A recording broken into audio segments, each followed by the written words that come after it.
Hello दोस्तों, मैं आप सभी का स्वागत करता हूं आपके अपने हिंदी स्टेनो चैनल में।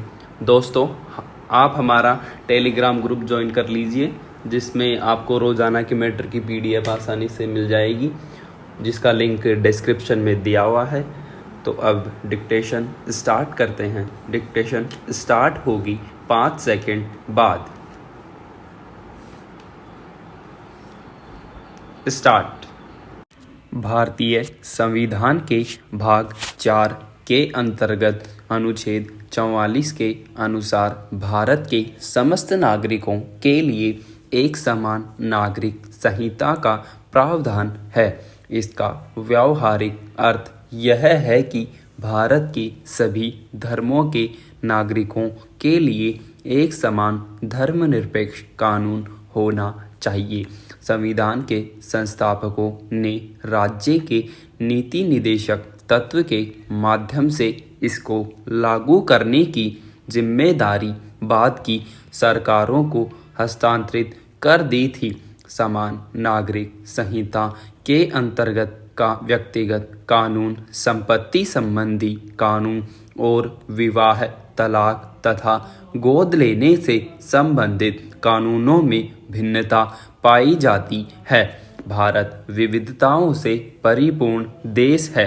यहाँ अनेक जातियाँ, धार्मिक संप्रदाय, संस्कृतियाँ एवं विभिन्न भाषाई समुदाय कई सौ वर्षों से रहते आए हैं। नागरिकता की दृष्टि से भी यहाँ के सभी नागरिक, चाहे वे किसी भी जाति व धर्म के हों, संविधान उनमें कोई विभेद नहीं करता है। यहाँ सभी नागरिकों को समान अधिकार प्राप्त है तथा उन्हें विधि के समक्ष एक समान माना गया है।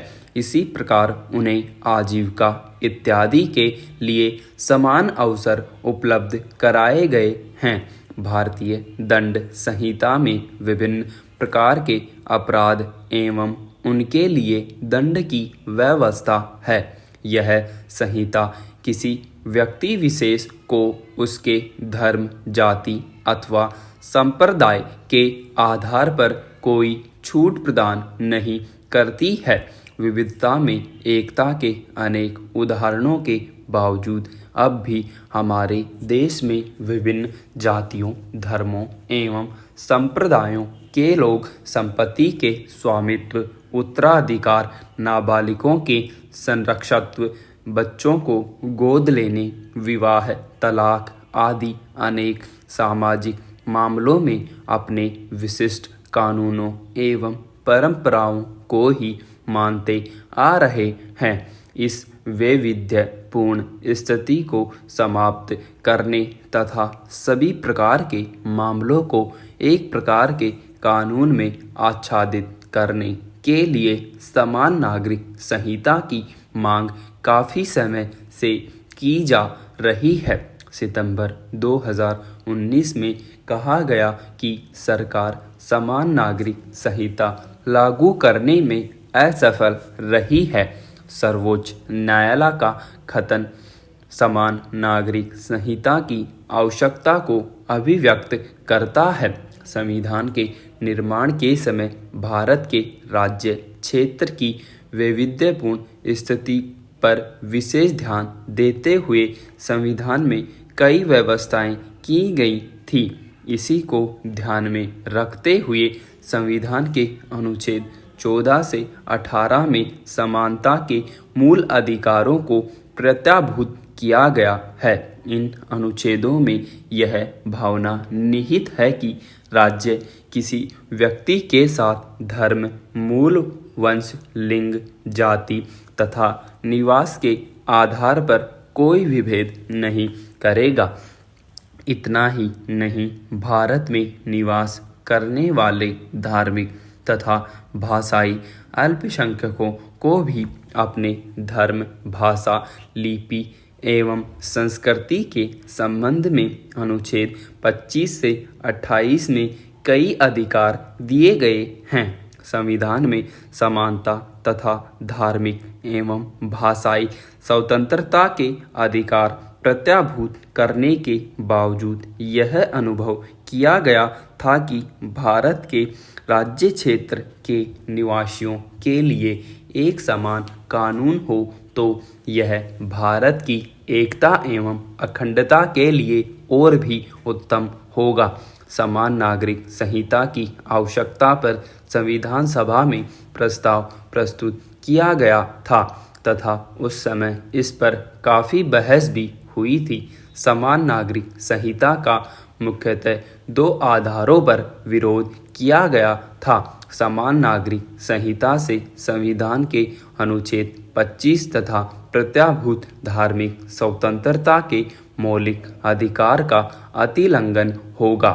समान नागरिक संहिता अल्पसंख्यकों के प्रति अत्याचार के समान होगी क्योंकि अल्पसंख्यकों को उस कानून से संचालित होना होगा जो बहुसंख्यकों के लिए बना होगा। समान नागरिक संहिता के पक्षधर सदस्यों द्वारा इन आकांक्षाओं को निराधार मानते हुए अमान्य कर दिया था।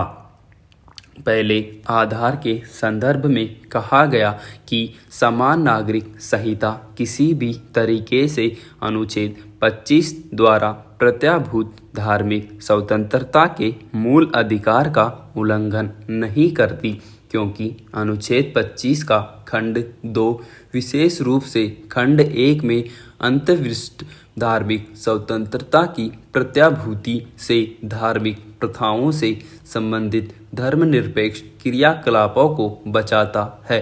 दूसरे आधार के संबंध में यह कहा गया है कि यह आधार तार्किक नहीं है क्योंकि धार्मिक अल्पसंख्यकों के लिए जैसा कानून भारत में प्रचलित है वैसा उसी धर्म विशेष के लोगों के लिए विश्व के किसी देश में नहीं है। संविधान सभा में यह भी तर्क दिया गया था कि भारत में अधिकतर धार्मिक अल्पसंख्यक वे हैं जो हिंदू धर्म से संपरिवर्तित हुए हैं। ऐसे क्षेत्र में निवास करने वाले सभी नागरिकों के लिए एक समान कानून लागू हो। हिंदू धर्म में विवाह को जहाँ एक संस्कार माना जाता है वहीं इस्लाम में इसे एक समझौता माना जाता है। ईसाइयों और पारसियों के रीति रिवाज भी अलग अलग है। अल्पसंख्यक विशेषकर मुसलमानों की एक बड़ी आबादी समान नागरिक संहिता को उनकी धार्मिक आज़ादी का उल्लंघन मानती है। जाहिर है एक बड़ी आबादी की मांग को नकार कर कोई कानून अमल में नहीं लाया जा सकता है। यदि समान नागरिक संहिता को लागू करने का फैसला ले भी लिया जाता है तो इसे समग्र रूप देना आसान नहीं होगा। इसके लिए न्यायालय को निजी मामलों से जुड़े सभी पहलुओं पर विचार करना होगा। वहीं सरकार के लिए भी विवाह, तलाक, पुनर्विवाह आदि जैसे मामलों पर किसी मजहब की भावनाओं को ठेस पहुंचाए बिना कानून बनाना आसान नहीं होगा। सिर्फ शारिया कानून 1937 ही नहीं बल्कि हिंदू विवाह अधिनियम 1955, क्रिश्चियन विवाह अधिनियम 1872 तथा पारसी विवाह और तलाक अधिनियम 1936 में भी सुधार की आवश्यकता होगी। वर्तमान परिदृश्य में गोवा एकमात्र राज्य है जहां समान नागरिक संहिता लागू है। जाहिर है इसके लिए काफ़ी प्रयास किए गए होंगे, इसलिए यह कहना अतिशयोक्ति नहीं होगी कि दूसरे राज्यों में भी अगर कोशिश की जाती है तो इसे लागू करना संभव हो सकता है। वोट बैंक की राजनीति भी इसके समक्ष एक बड़ी चुनौती पैदा कर रही है।